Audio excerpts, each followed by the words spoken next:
episode of the Weber State Weekly Softball Show. We're a member of the Big Sky Podcast Network, and I'm your host, Colby Peterson. On the show today, we have returning from the not the Badger State, the Wolverine State, Michigan, Jessica Euler. Jessica, how are you doing? I am excited to be back. Went to Michigan and saw snow because, missed it a little bit, but glad to be back with warmer weather and in Utah. Yeah. Is the weather warm in Utah this week? Has it been good? It is. It was 60s today. Nice. So I'll take it. We had 70s yesterday. It's a good week. Yeah, that sounds great. My wife is actually out there. Her father had a procedure, and so she's out there visiting him. So she's enjoying that nice home weather back in Utah. Good for you guys. And then we've got the signpost zone, Simon Mortensen, making his way through. Yes, sir. Making his way through finals week, man. How you doing? Oh, I'm doing good. I got through the worst of it on Monday. I think I had like 4 major assignments I'll do then. And then I think my last thing that I have to do is I just have a small essay tonight, 3 peer reviews of something, and then a test on Friday. So that's my final wrap up and everything. Yeah, not bad, man. How's just kind of easing away, getting all that tough stuff done on Monday, and then just kind of coasting. A guy who writes a lot, so writing an essay, not a big deal for a guy who writes for the newspaper on campus. I got it done pretty quick. Yeah, easy, right? Very skilled writer. All right, folks. Well, we've got a player interview. Let's talk a little bit about the show tonight. We've got a player interview. We have senior infielder McKell McCuistion on the show with us tonight. We're going to talk a little bit. She's the reigning Big Sky Player of the Week. So we're going to talk a little bit about her journey from Salem, Oregon to Utah and the success that she had, and she's got some stories for us. Then we're going to do a weekend review. We're going to talk a little bit about the series in Northern Colorado, another windy series, which some heartbreak, but then also some triumph. So we'll talk a little bit about that. And then we've got the Wildcat Mailbag. It's a new segment we're doing. We asked for your questions on social media, on Instagram. And so we got a few of those. And so we'll be going through some of those questions that you want to know and giving our takes, seeing what you think. Before we start all that, we want to encourage everybody to subscribe to the show, Apple Podcast, Spotify, Stitcher, all good places to hear Weber State Weekly. Please tell your friends about Weber State Weekly. We are coming up on the end of our softball coverage here. Just a couple of weeks. The conference tournament will be taking place at Wildcat Softball Field in Ogden.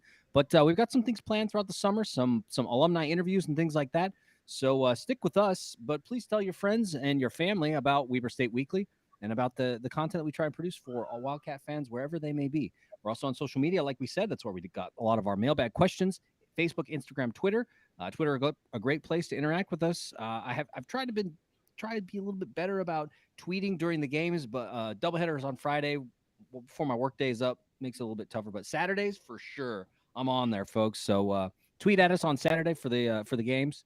But find us on social media as well, and then Patreon. You go to patreon.com/Weber State Weekly. Become a patron. Support the work. Be a great person. Help us out.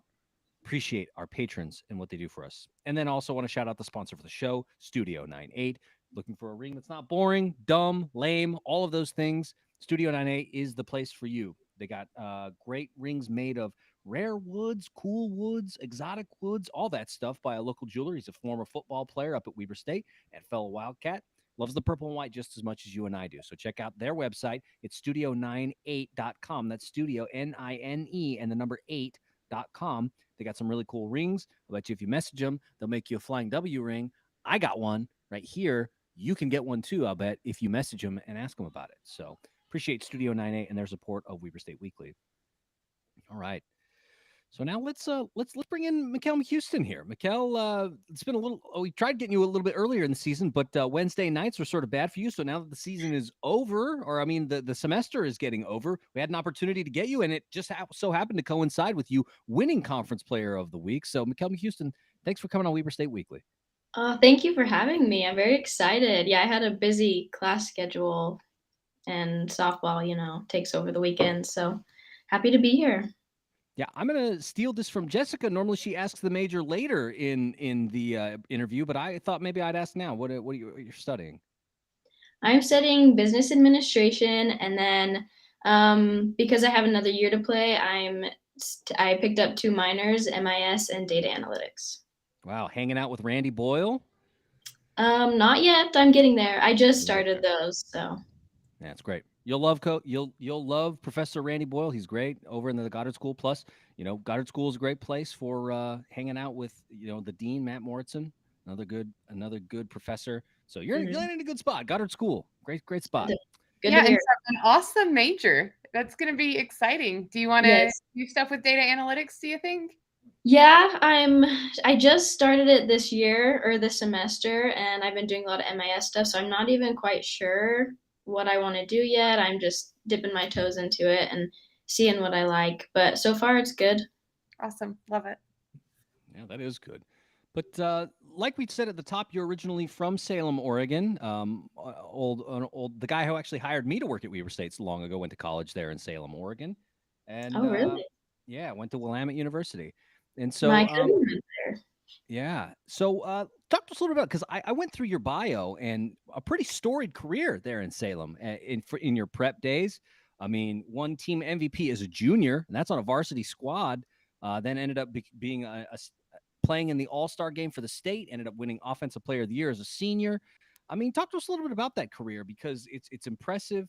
And like I said, I kind of wanted to ask kind of the habits that helped set you up for success in the prep realm so that you could take those with you to Weber State and continue to have success in Ogden. Mhm.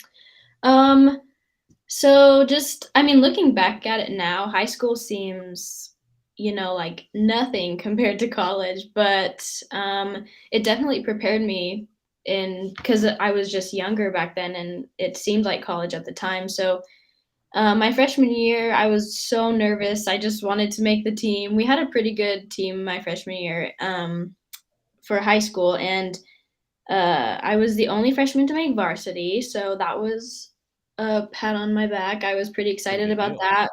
Yeah, but yeah, we were pretty successful that year, and then it kind of fell off. We went downhill. Like with high school, you just got to get lucky with who's in the area.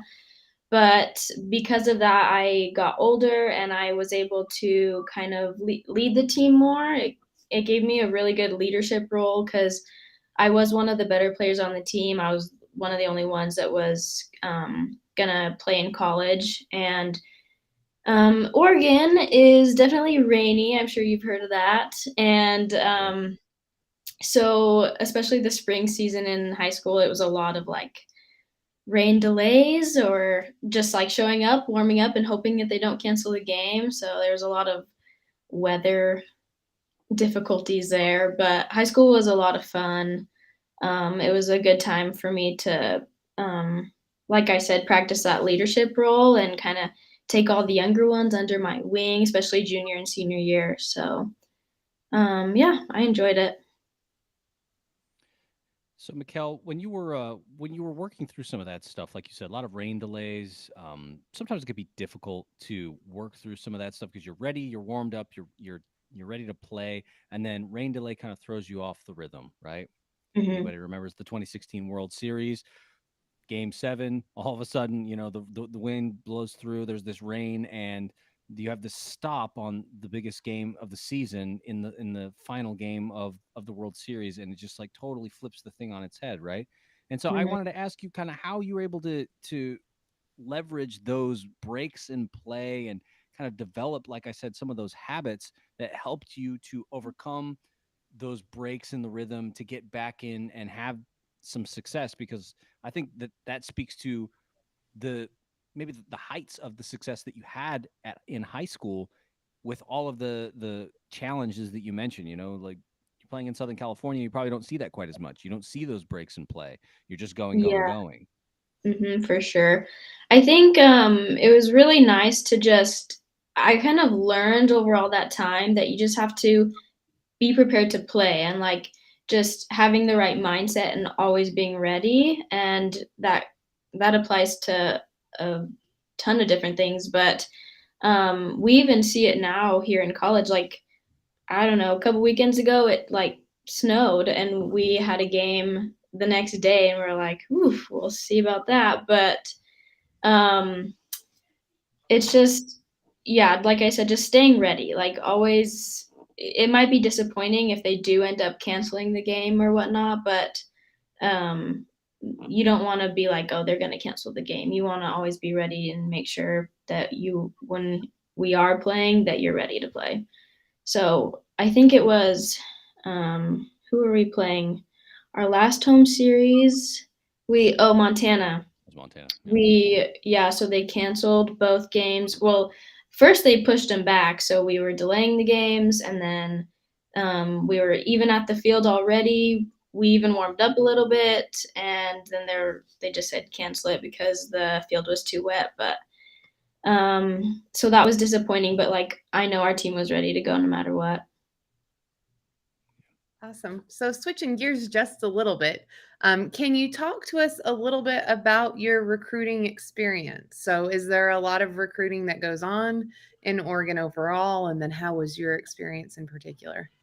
Not particularly in Oregon. So on my travel ball team, we always had to pretty much go out of state to get college exposure. And one of them was California a lot, Colorado. And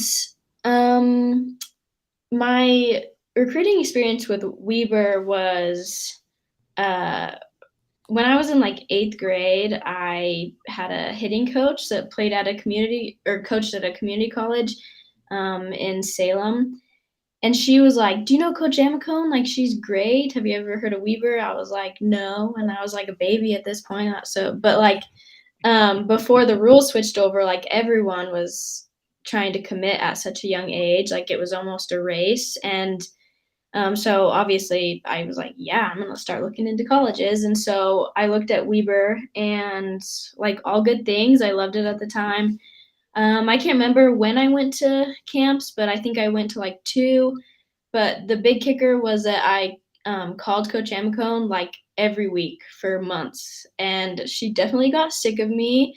But we started building a good relationship and got to know each other. She got to know me, which was really helpful.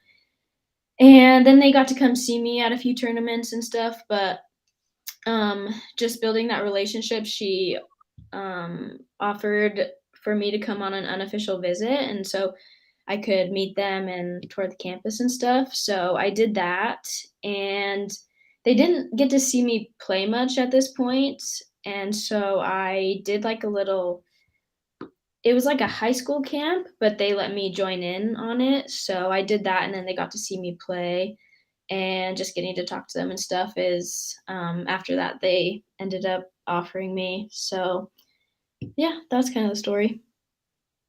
Nice. So do you think it was really what was the deciding factor for you in choosing Weber State?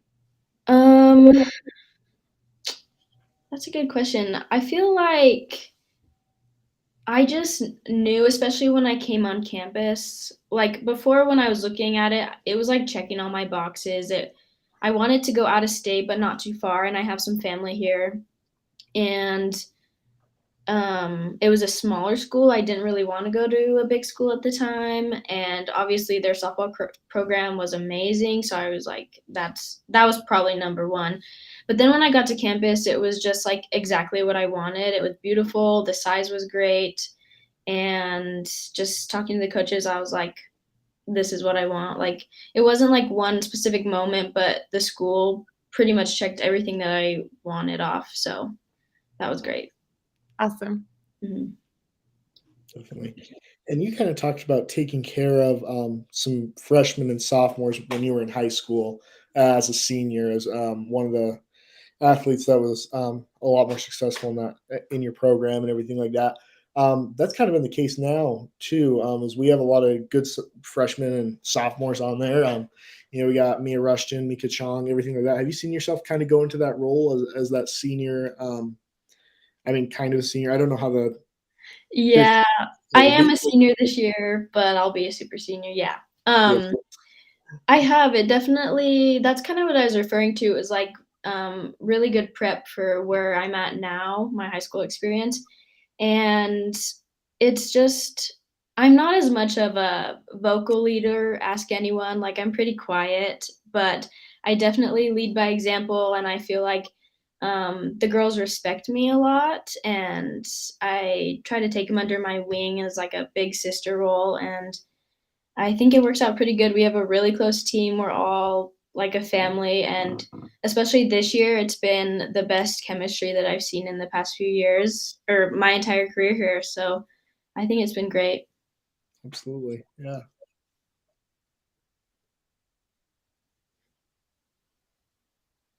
So, McKell, I wanted to talk a little bit about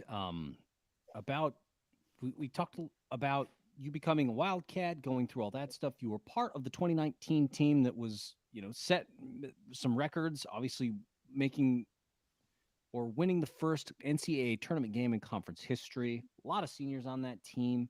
And so because of that, you coming in as a freshman, you didn't have quite as many opportunities to play that year. Like we talked about before we started the interview, mostly Mhm. just DHing that year. But I want to ask you kind of what you took from that year and kind of how you grew as a player, even though you didn't have as much time on the field, how you were able to grow off the field that then set you up for what would come in 2020, then 2021. Yeah, so that was actually one of the most beneficial years in my career, I think. It was also the hardest. Like freshman year is such a blur. It goes so fast. You're doing so many different things. But when I got here, like I was here to play softball, and that was the first time that I well, I needed to earn my spot, and like I sort of did in the fall, but like you said, there was a lot of the really good seniors. We had a solid team that year. We went to regionals, obviously.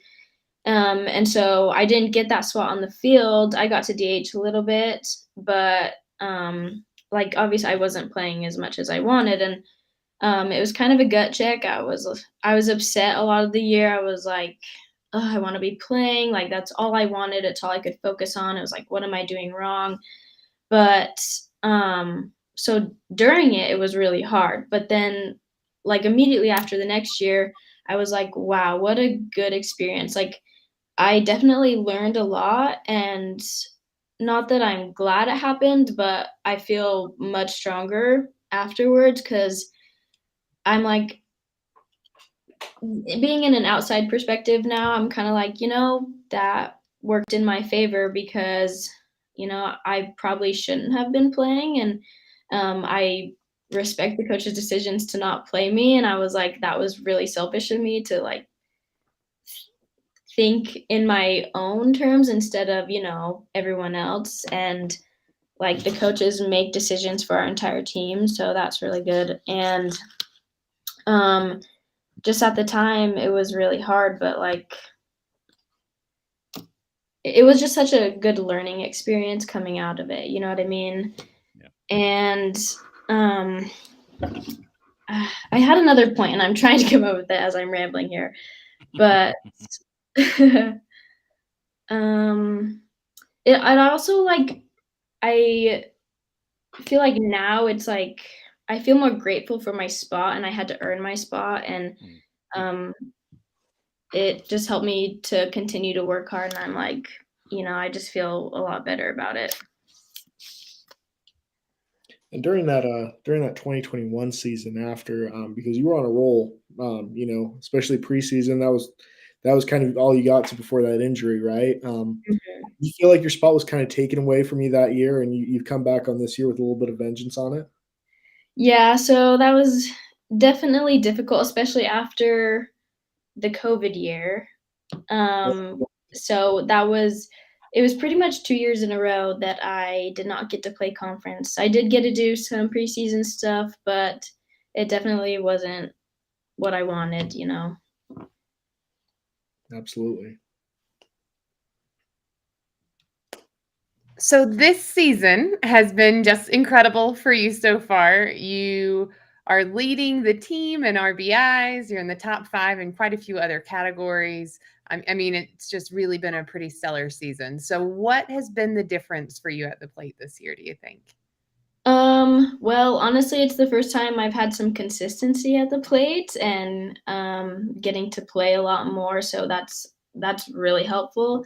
But I also have so much experience from the past 3 years, even if I haven't played. I'm older and wiser, and I just feel very prepared now. And some of it's luck too. Like at the beginning of the year, I was hitting in like the 100s. I had a terrible batting average, but I felt like I was playing okay. I just wasn't getting those balls on the ground, and that's how softball is. Some of it's luck, some of it's talent. So just been lucky lately, I guess. Love it. McKell, last thing I wanted to talk to you about was the 2021 season. So you started out, and an injury did derail you that year. And so talk to us a little bit about what happened there, because I think for most Wildcat fans, maybe they don't realize the severity of that injury. Like, you had hit a home run, rounding the bases, and there was something happened with your leg that they had to take you to the hospital pretty quickly after that. Can you kind of walk through us and kind of talk about how you overcame that and kind of bounce back to what we're seeing now, like Jessica was just saying, and the success that you've had in 2022? Yeah. So at the beginning of the year, it was like our second travel or preseason tournament. At UNLV, I hit a home run. I was actually in kind of like a slump before that, and I was like really frustrated. And then I hit a home run out of nowhere, and I was, I guess, too amped up, and I was just sprinting around first base, which is normal to do, I guess, until I realized I hit a home run. But I just stepped on the base wrong. I like stepped kind of on the top of it a little too much, and my ankle just kind of gave out, and all my weight went on it, and I just like rolled my ankle. It wasn't a big deal. I finished running through the bags. I even finished the game on defense. It was towards the end, but it was painful. I mean, I'm not gonna lie, like it didn't feel good, but I wasn't super worried about it at the time. And we finished the game, went home. So we had a bus ride home from Vegas, and I don't know how long that is, but I was in a little bit of pain. Like I was just like uncomfortable on the bus the whole time. So this was Sunday night, and then when we got home, I laid in bed, and I laid there for 2 hours, so much pain that I couldn't sleep, and I was like popping ibuprofen way too much, definitely OD'd on that. And so I was like, something's wrong. And so I was messaging one of my trainers that was with us on the trip, and I was like, my ankle hurts really bad. Is there anything you can do? And she was just asking a bunch of questions, and it got pretty late, probably like midnight. And she was like, I'm just going to come over and look at it. So number one, I want to thank her for that. She like saved my leg just coming over that night. But she looked at it and was just kind of like, it just looks like a sprained ankle, like there's nothing I can do. And at this point, it was Sunday, like late at night, and so everything was closed. I could only go to the ER, and I was like, no, it's fine. I'll just stick it out, even though I was in a lot of pain. And that was probably the longest night of my life. I can't believe I did it. It was awful. I didn't sleep a wink. And the next few days were kind of a blur. I remember I had like a drop foot so I couldn't like pick it up at all. And I was just having a bunch of really weird signs. But I saw a doctor the next day, and he said it was just like a high ankle sprain.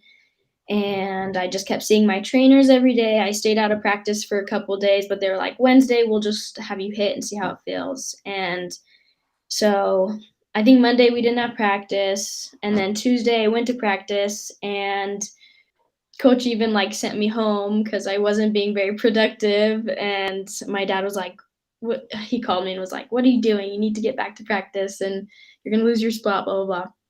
So I was just like, I was so emotional. I didn't sleep for like 3 days.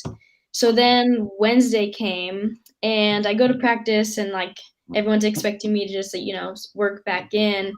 But I went and saw my trainers, and they sent me to doc's call just on campus. So I went over and saw a doctor at the stadium, and they had a pretty in-depth evaluation of me, and the head doctor, Dr. Sharman there, suggested that I go over to the hospital. He suspected compartment syndrome, which is what I ended up having, but at the time I had no idea what it was. And so I, like, no sleep, I drove over to the hospital by myself. I ran into a curb. I was just like so out of it at the time. And like in a lot of pain. It was just, I'm telling you, like the 3 days were so crazy. Can't even remember. I can't believe I remember it. So I go to the hospital and I walk in and they like immediately have a doctor ready for me. And so I go in the back and they take me into a room and do an ultrasound on my leg. And I mean, they were asking me a ton of questions and explaining stuff, but I just can't remember everything because of my state. And but I remember in the ultrasound that there was like waves and like little black holes, and he was explaining it to me, and I was just like, okay. And then they started to like start to rush, and they sent me upstairs. I started walking, and then they were like, no, come sit down on this, and they wheeled me up, and they sent me to like the surgery department of the hospital, and they were like having me get checked in. And I was just talking to a lady, giving her all my information. They're like, hold on, we need you to come back to the room right now. They were like, sit down, we need to go. Don't check in. So they took me back. And so there was Dr. Sharman, I think another doctor that was at doctor's call, and the one I saw there. So 3 doctors led me up. And then I met the 4th doctor, who was the one that did my surgery. And I was in this room and they were asking me questions, and then they this part's funny. It was like 5 minutes I was in there. They were asking me a few things, and the doctors were all outside talking, and then there's a nurse that was like asking me for like if I had any allergies, just weird questions like that. And I was like, wait, what's going on? And she was like, you're gonna have surgery probably. And that was the first time they told me, and I was like, wait, what? Whoa. This whole time, I thought I had a sprained ankle. Like everyone said, it was a high ankle sprain. And so they kind of explained that they think I had, or they thought I had compartment syndrome. And then they were just saying like it's like blood buildup in my leg, and it was cutting off the circulation. And I'll explain more about what compartment syndrome is after, but just finishing the story, they got me all set up for surgery. They were like, here, put these on. They gave me a dress to change into. I had like 5 minutes to call Alex, my trainer, and he was like, yeah, I'll tell your parents everything. So I didn't even get to tell my parents before. And then they, put the IV in me and then wheeled me out. So it was that fast. And then when I woke up, I was just like in shock. I didn't even have time to process it at all. And when I woke up, they gave me all my stuff back, and I was a little loopy, but they let me call my mom, and I like immediately started bawling. I was like, I don't know what's going on. I just had surgery. And she was on her way with my sister. They started driving from Oregon to come meet me. And this was during COVID, so I was in the hospital all night and nobody could come visit me. I was actually supposed to get on the bus to go to Dixie that weekend, and they said that if I would have had to amputate my leg. I don't know exactly the time, but a few more days, my muscles were dying. So part of my muscle is actually dead and it won't come back. But if any more would have happened, I would have had to amputate my whole, like half of my leg off. So kind of a miracle that everything happened the way it did. But yeah, that's a crazy story. Wow. Can you guys believe that? Holy cow. Yeah, that's just crazy. That is crazy. Well, I do have a pretty cool scar. Yeah. There you go. and a story to tell, that's for sure. Yes. Also stepping on a plate funny. That is, holy cow. Yes. I know, Yeah. that's the crazy part, is I just thought I had a sprained ankle the whole time, and then it kind of accelerated. And another weird thing is the way I did it, like a reason they couldn't figure out what was going on is because the way I did it was rare. So typically compartment syndrome happens from an impact injury, but like nothing hit my leg. I didn't slide or anything. I rolled my ankle. So that was confusing. But what I ended up doing was splitting arteries that was causing internal bleeding, and then that was cutting off circulation to my muscles. Got it. Yeah. Well, McKell, we're glad that you made it through and that you were able to get back on the diamond this season. And like we said before, made a huge impact. Currently the reigning player of the week. Last thing I wanted to ask is Coach Kevin gives everybody a nickname. Yours is Mickey. Yes. Is there a reason why he called you Mickey? Is it just, a play on McKell? Is that why?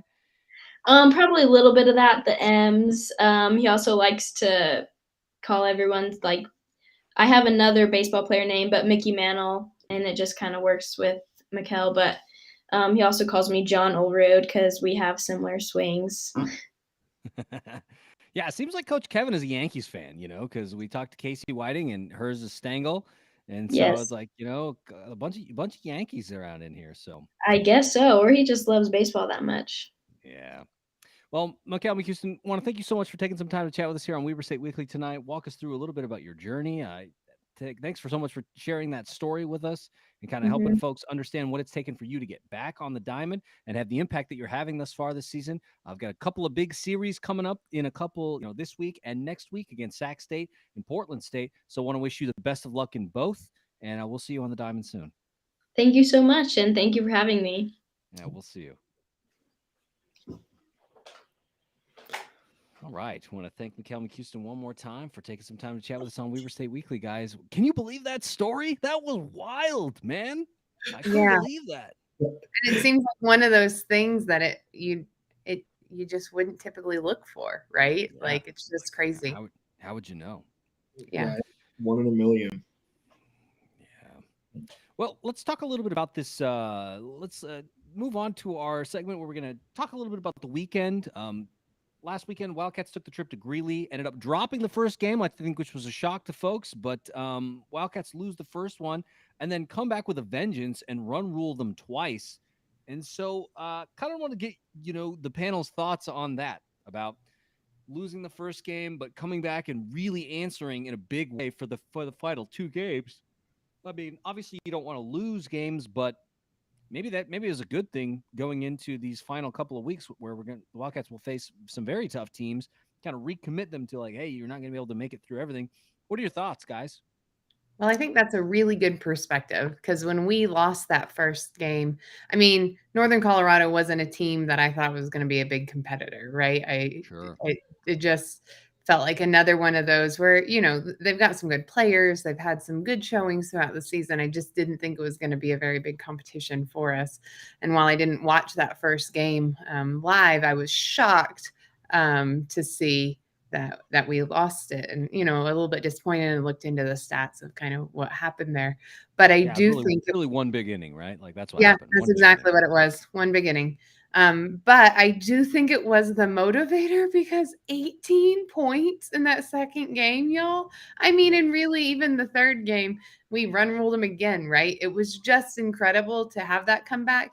And I'm glad we had the experience with this team, just because I think it gets us more prepped for Sac State, right? Because I do think Sac State is one of those teams that has some potential to really be tough competition for us. Oh, yeah. So I think we got our heads straight going into this week. And, we still won the series. And so I think that was really good news. Yeah. Portland State and Sac State, the Wildcats' next 2 opponents, and to round out the conference season, the number 2 and number 3 teams in the conference. Mm-hmm. Yeah, it is a little disappointing that we now have a losing streak officially on the marker with 2 right there. It was 2, yeah. It was back-to-back losses, one to Utah, and then that Friday, the first game against Northern Colorado, which is the first time that's happened, even including preseason this entire year. So that's the first time they've lost 2 in a row, as far as I remember, but I could be wrong. But yeah, it kind of felt like that was their big motivator on that one right there. I can't believe I'm referencing this movie again to you guys, but felt like that one scene in Avengers, they all that for a drop of blood type of thing. You know what I mean, right there. And then yeah, and so I love what McKell did in both those games. There's a reason she won Player of the Week, but Coach Amicone said after that McKell can hit, and that she just played phenomenally in that. 2 home runs in one day, like That's a tough act to follow right there. So yeah. Yeah, really hitting her stride offensively, and like you said, that's one of the big reasons why she's reigning Player of the Week. Yeah. So Wildcats end up, run ruling the Bears twice, really kind of saying, "Hey, we know you got that first one, but this is who we are, taking care of business," and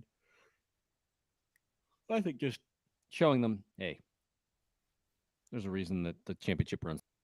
Um, so now I kind of want to switch gears a little bit and talk about Sac State because, like we said, the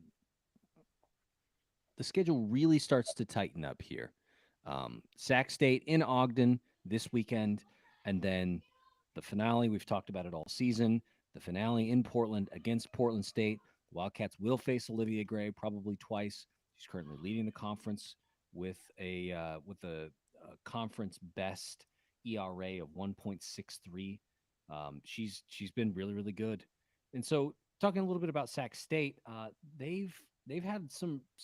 I put two key names that Wildcat fans should watch going into this series. Lexi Webb, absolute slugger for the Hornets, and then Marissa Bertuccio, who is an absolute ace on the mound. Her ERA right now, she's number 2 in the conference at 1.97. She is .01 better than Arissa Henderson right now, to give you an idea of how well she has played. But she's pitched in a lot more games. She's 160 innings pitched, so a lot more mileage on the arm. And so Lexi Webb slugging, Marissa Bertuccio pitching. You'll probably face them twice. I mean, I don't know, guys. Thoughts on who you think is going to have the bigger impact here? Yeah, I think that's one of those things where we might actually see Lexi Webb on the mound as well, because she's actually a pretty good pitcher, one of the top 10, has a 4.31 ERA, everything like that.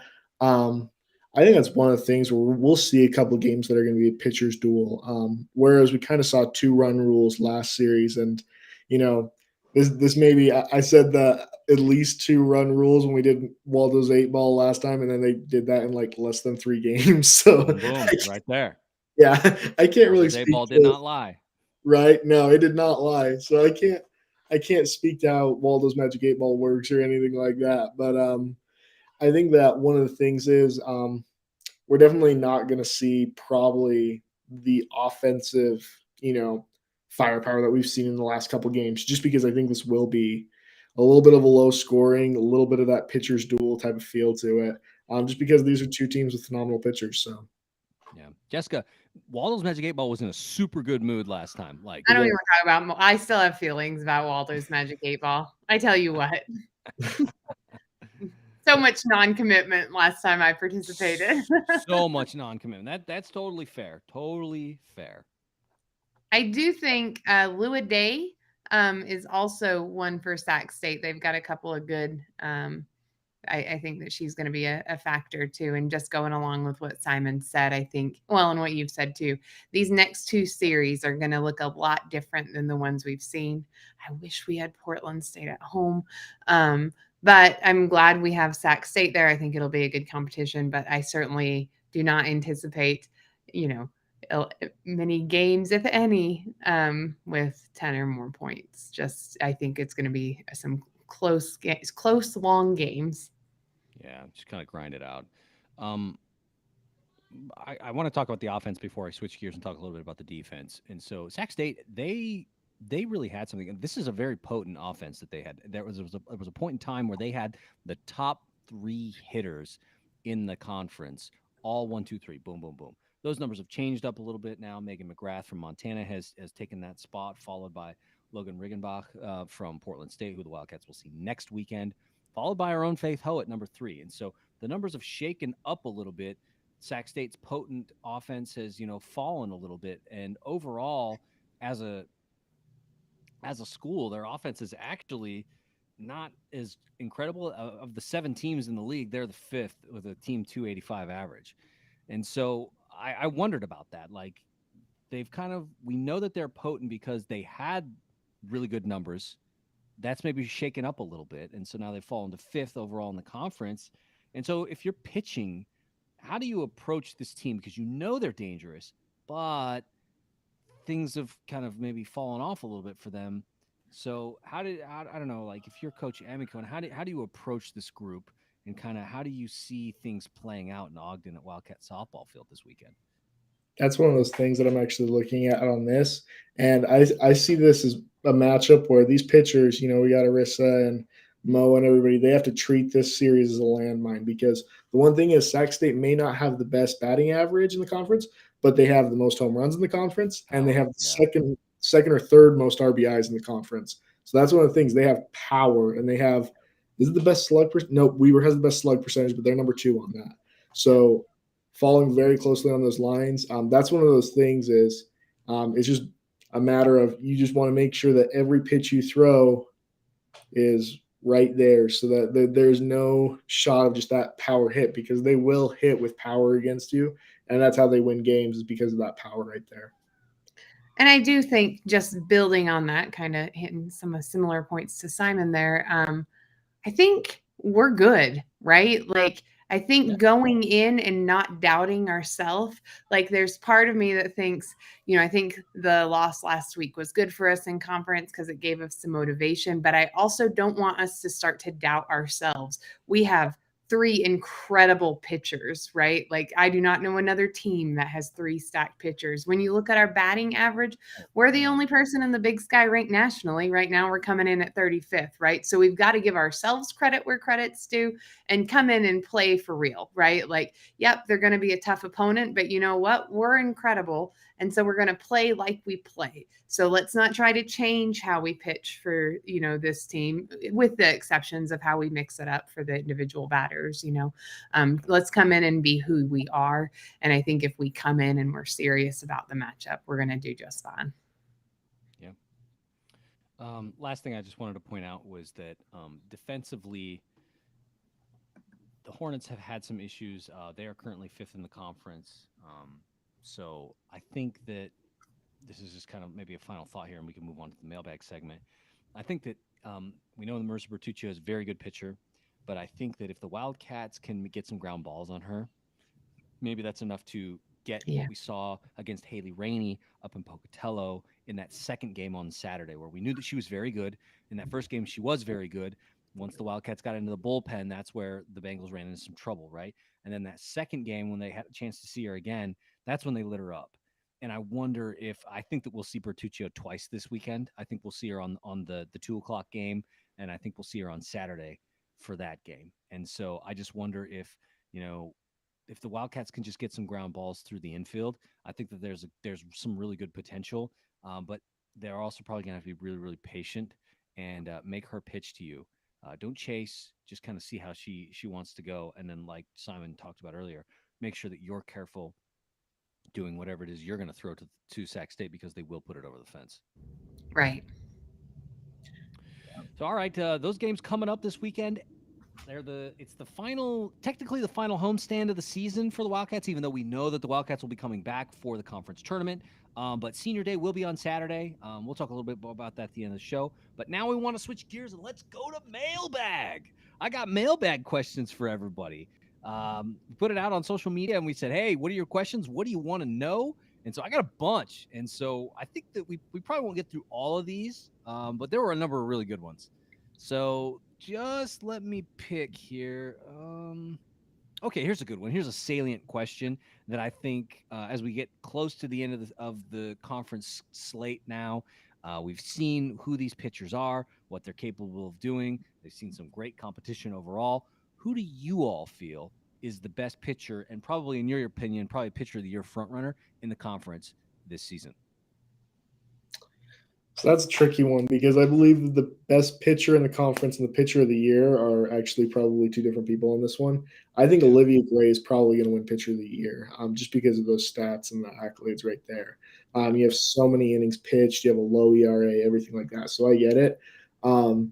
But I think had Arissa Henderson been placed in a situation like that where she wasn't with 3 very dominant pitchers, where she was kind of that solo act right there, I think we would have seen just as good, if not a better performance out of that one. A better performance. I don't doubt that. So I think that the best pitcher in the Big Sky is Arissa Henderson, and I think that Olivia Gray will probably win that pitcher of the year right there and be on that Big Sky all first team. So yep.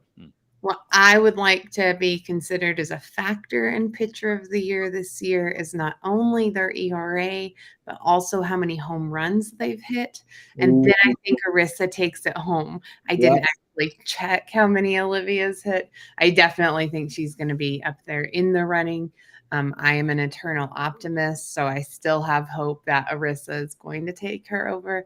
But I feel pretty similar to Simon. But if we add in home runs hit, then I feel a little bit different about this. Right. Yeah, 7 bombs for Arissa Henderson, right? Mm-hmm. Just going through, and I was like, I don't see. Does Olivia have any? Did you look?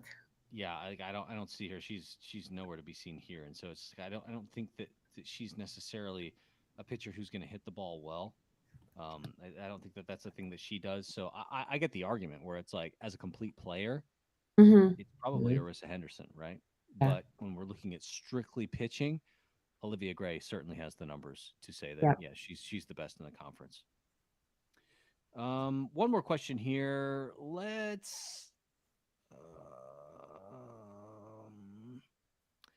Okay, let's go with this one. Which Wildcat will need to have a big series to get the series dub over Sac State? Ooh. I think this one does fall on pitching quite a bit, just because I think, what we were saying before is that it's going to be a lot of Arissa and, Mandy Sink and Mo Ramirez really getting it done on that end of the ball. But as far as what I kind of think for offense, one of my players that I always look out for, because if she's having a good game, it's a whole different story. Like she'll be the one that kind of rallies the team back, is Mika Chong. I think anytime that Mika Chong is on fire, let's go. yeah, exactly, yeah. And it's because like if she gets hot, the entire team gets hot right with her. So I think it's one of the things that's always a Wildcat that I watch out for. She's been really good in pinch hit situations this season. Yep. I don't know, Jessica. What do you think? Which I feel the same way. I think that our entire pitching staff, needs to be on deck. I feel like we'll see all 3 of them this weekend, right? When it comes to hitting, Casey Whiting is somebody that I always look out for as well. I agree wholeheartedly with Mika, though. Like, it's just fun when she comes in because, like, oh my gosh, it's going to be good. And of course, right? Of course, Faith, and of course, Chloe. But I think that I'm just used to expecting such high things from them. So Casey is going to be my pinch player this week. There we go. Yeah. So for me, I think that the player that probably has to have a really big game at some point in this series, it's got to be Mariah Ramirez. Mo had a really rough outing in Northern Colorado. That big inning, she came in and pitched that one, and so that, I think, we've seen her have absolutely incredible games, like the game she pitched against Montana, where she absolutely blew the doors off, tied the conference record in strikeouts, like absolutely phenomenal. And then, she'll have outings like the one she did in Greeley, where it just wasn't working. Missing the strike zone, some HBP, you know what I mean, and just like overall, just letting hitters get to her. If she's able to be more like the Mo we saw in the Montana series and less like the Mo in the Northern Colorado series, I think that the Wildcats are going to be in really good shape because, like you said, Arissa will take care of business. Mandy Sink has been very good. And then if we get Mo Ramirez going in and she gets rolling early, the Wildcats are going to be in really good shape. We know that the run total should be relatively low, and I think that is probably the secret to beating the Sac State team, is keeping the runs off the board, keeping them from getting on base, and then just hoping that the offense can find a way to do some damage against Marissa Bertuccio. So that's just some of the mailbag questions. We'll do this again soon, guys. Like I said, there were so many good questions, and we're kind of out of time here. So we'll do it again, and we'll answer more of your questions. I'll put it out there. I put this one on stories on Instagram, and so we might do that again, but maybe I'll put it on Twitter as well, just to kind of get some questions for folks. We'll take your questions, we'll answer them, and we'll just kind of see how things shake out. But now let's look to the upcoming schedule. Like we said, just a couple of series left this weekend. Wildcats will be hosting Sacramento State. The Hornets are coming to town Friday, April 29th. They will be at Wildcat Softball Field at 2 p.m. and at 4 p.m. You can watch those games on ESPN Plus like me, or you can get your tickets at WeberStateSports.com. We mentioned in the past that Weber State Weekly has a pair of season tickets for those games. They'll be the last ones. If you're interested in any of those games, you want to use them up, email us, message us on social media, any of those things, and we can see about getting you those tickets if you need to show up.